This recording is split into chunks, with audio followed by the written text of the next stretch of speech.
Assalamualaikum warahmatullahi wabarakatuh. Selamat pagi anak-anakku. Apa kabar semuanya dari kelas 6A, 6B, 6C, dan 6D? Semoga kita senantiasa diberikan kesehatan oleh Allah ya Kak. Amin. Nah, kembali lagi dengan Miss Yuli. Nah, sebelumnya alangkah baiknya kita sebelum belajar, kita berdoa dulu yuk. Berdoa dimulai. Berdoa selesai. Nah, hari ini kita akan belajar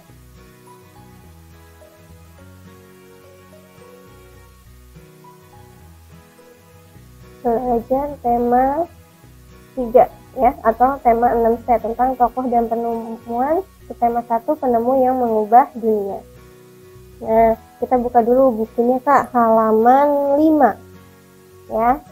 Di sini di materi ini kita akan mempelajari tentang energi listrik. Sebelumnya kalian sudah tahu belum? Siapa itu penemu listrik? Ya, penemu listrik adalah Michael Faraday. Michael Faraday ini dapat dijulukan sebagai bapak listrik dan ditemukan pada tahun 1831. Nah, sudah dibuka halaman 5?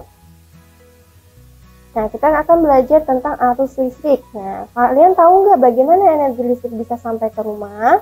Nah, Miss akan jelaskan ya. Yang pertama, dari pembangkit listriknya. Pembangkit listrik ini adalah energi listrik berasal dari pembangkit listrik. Lanjutnya adalah ke jaringan transmisi. Jaringan transmisi adalah proses penghantar tenaga energi listrik dari pembangkit ke gardu listrik. Selanjutnya ke jaringan subtransmisi, yaitu berfungsi menyalurkan daya listrik dari sumber daya besar menuju gardu induk yang terletak di daerah tertentu. Lalu ke jaringan distribusi. Nah, di jaringan distribusi ini dibagi dua, yaitu gardu induk distribusi dan gardu distribusi. Nah, kalau gardu distribusi berfungsi untuk menurunkan tegangan menengah menjadi tegangan rendah, sedangkan gardu induk berfungsi menerima daya listrik dari jaringan subtransmisi dan menurunkan tegangannya. Nah, selanjutnya adalah lalu ke sambungan rumah. Nah, ini adalah contoh gambar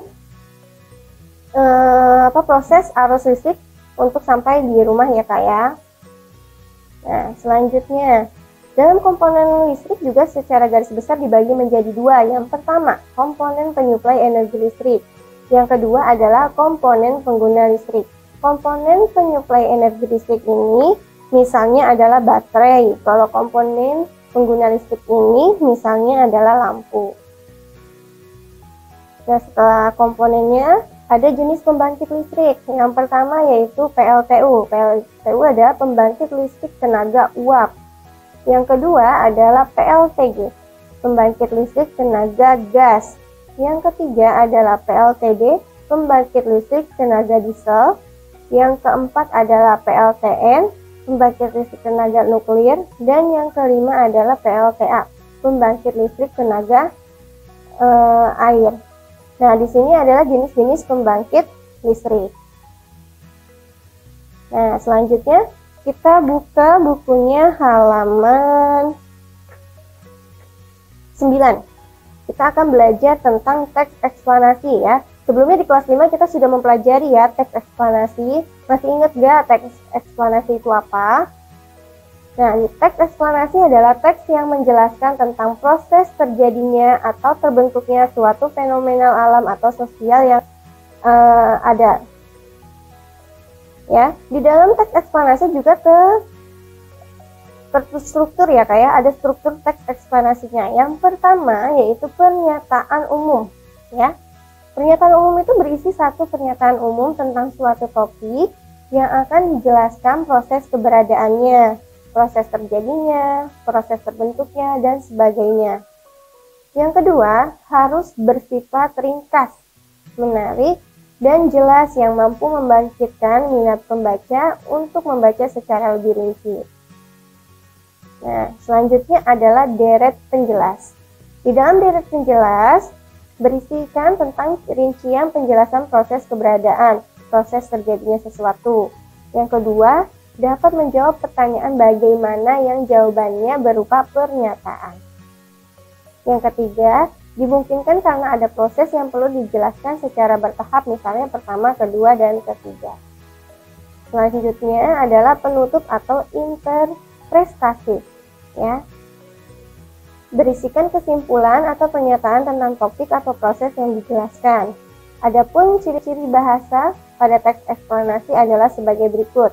Yang pertama, fokus pada hal umum, bukan pada manusia atau tokoh. Misalnya gempa bumi, banjir, hujan, dan udara. Yang kedua, adanya penggunaan istilah ilmiah. Dan yang ketiga, menggunakan penghubung waktu atau sebab, misalnya jika, bila, sehingga, sebelum, pertama, dan kemudian. Yang keempat adalah bahasanya ringkas, menarik, dan jelas. Nah, itu adalah struktur yang tersusun pada teks eksplanasi. Nah, sekarang kita buka lagi bukunya halaman 14, ya. Kita masuk di pembelajaran kedua, ya. Bacalah teks halaman 14-15 tentang sang penemu yang mengubah dunia, ya. Nah, setelah membaca teks tentang Tesla yang penemunya dapat mengubah dunia, sekarang kalian perhatikan kembali penjelasannya tentang struktur dari ciri bahasa teks eksplanasi, ya.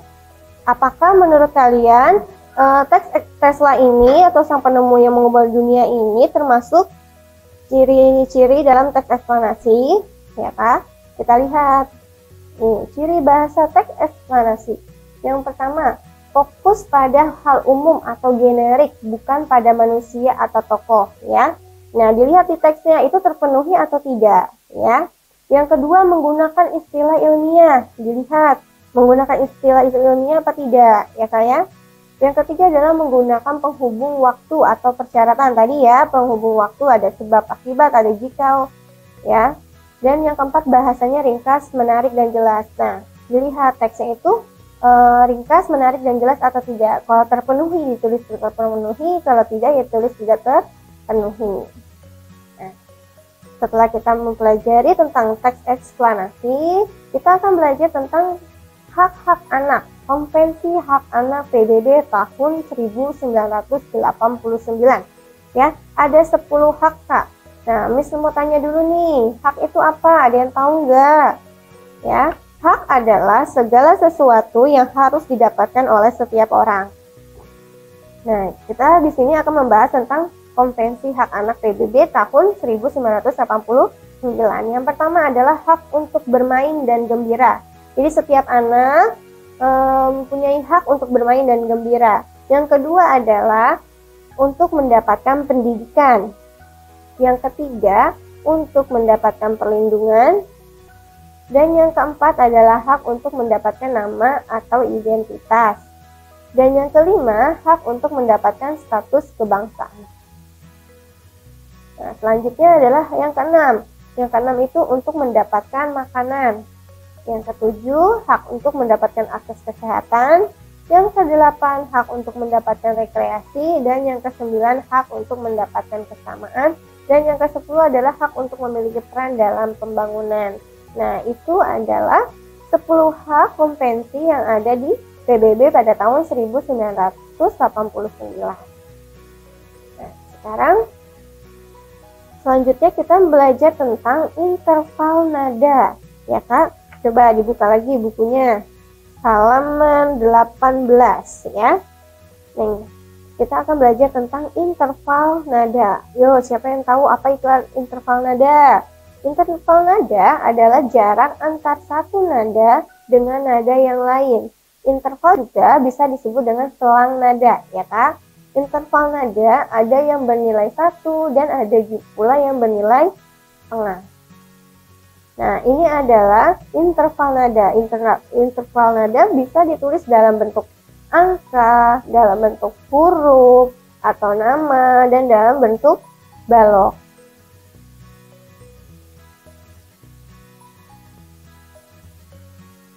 Nah, di setiap interval nada juga ada jaraknya, jarak antara nada satu ke nada yang lain. Nah, sekarang kita lihat nih, selang nada yang pertama nih, 1 ke 1 disebut prim. yaitu jarak nada 0 dari, contohnya dari do ke do nih, dari do ke do, ini jaraknya 0, disebutnya rem.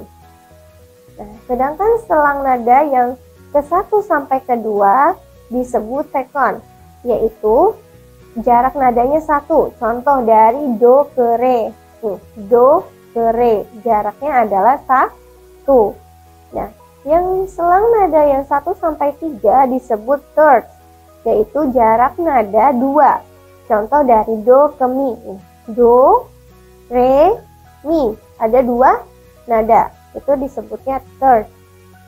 Selang nada 1 sampai ke 4, 1 sampai ke 4 disebut fourth, yaitu jarak nada 2,5, contoh dari do ke fa, do, re, mi, fa, 1 tambah 1 tambah setengah, jadi 2,5. Selang nada 1 sampai 5 disebut quint, yaitu jarak nada 3,5, contoh dari do ke sol, do ke sol, do nya 1, 2, 3 dan setengah. Selang nada 1 sampai 6 disebut scat, yaitu jarak nada 4,5, contoh dari do ke la, do, re, mi, fa, sol, la, ya, itu adalah 1, 2, 3, 4 setengah. Sedangkan selang nada 1 sampai 7 disebut septim, ya, yaitu jarak nadanya ada 5,5, contohnya dari do ke si, do ke si, kita hitung aja ya kak, 1, 2, 3, 4, 5 setengah, ya. Selanjutnya, selang nada 1 sampai ke 8 disebut dengan oktav gitu ya, yaitu jarak nadanya 6, dari do dari do rendah ke do yang tinggi. 1, 2, 3, 4, 5, ini setengah ditambah setengah jadi 1, jadinya 6 ya. Selang nada 1 sampai 8 disebut oktav ya kak ya. Nah, itu adalah tentang interval nada. Nah, sekarang buka bukunya halaman 25 ya. Tentang yang pembelajaran yang ketiga ya kak ya, yang tentang amati kehidupan masyarakat pada kelompok gambar yang halaman 25. Nih, di bukunya kan ada kelompok gambar 1 dan kelompok gambar 2 ya kak. Kelompok gambar 1 itu contohnya yang pertama adalah anak laki-laki belajar menggunakan lampu tempel ya kak ya. Nah, sedangkan yang kedua menggunakan lampu belajar atau lampu listrik. Berarti ini kehidupan masyarakat pada zaman dulu sebelum ada listrik, dan kelompok kedua itu gambar yang sudah modern.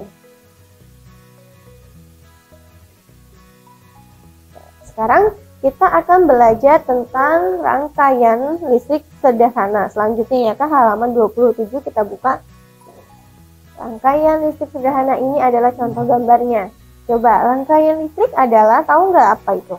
Rangkaian listrik adalah susunan komponen-komponen elektronika yang dirangkai dengan sumber tegangan menjadi satu kesatuan yang memiliki fungsi dan kegunaan tertentu. Nah, di sini ada komponen-komponennya. Yang pertama adalah baterai. Baterai ini adalah sumber listriknya. Yang kedua itu adalah kabel. Kabel ini adalah sebagai penghantar listrik ya, untuk menyalakan lampu. Nah, di dalam rangkaian listrik juga berdasarkan susunan komponen-komponennya, rangkaian listrik dibedakan menjadi 3, yaitu yang pertama adalah rangkaian seri, yaitu sebuah rangkaian listrik yang komponennya disusun berderetan hanya melalui satu jalur aliran listrik. Yang kedua adalah rangkaian paralel ya.